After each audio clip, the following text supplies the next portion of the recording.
My guest today is Andy Cook.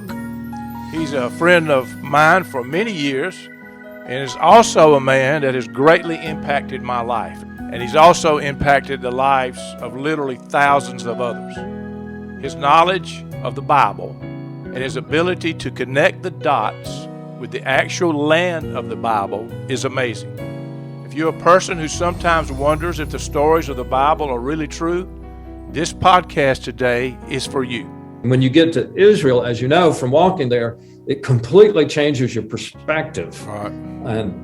And then if you get somebody to help make the rocks talk, it starts to have an impact on the Bible stories.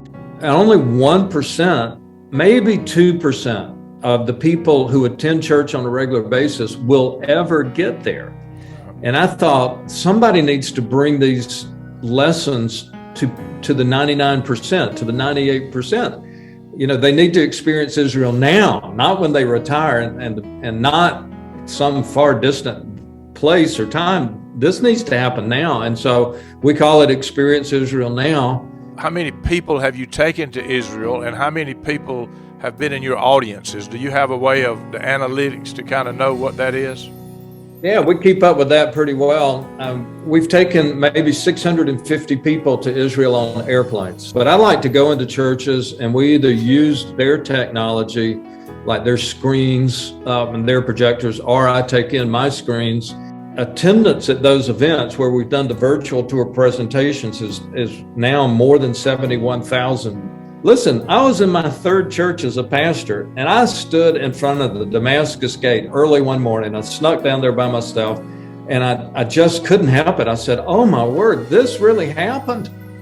And so archaeologists who are looking for the past will use every reliable source they have to try to find something. They're raising money in Europe or in America, or they're getting some grant money, and they raise six-figure budgets to spend 1 or 2 or 3 summers digging, looking for a particular location. They're going to use every reliable source. And Bruce, I'm telling you, I've seen archaeologists do this. Even archaeologists who claim to be atheists, they all have a Bible in the backpack. You know, Jesus was Jewish and he lived in Israel.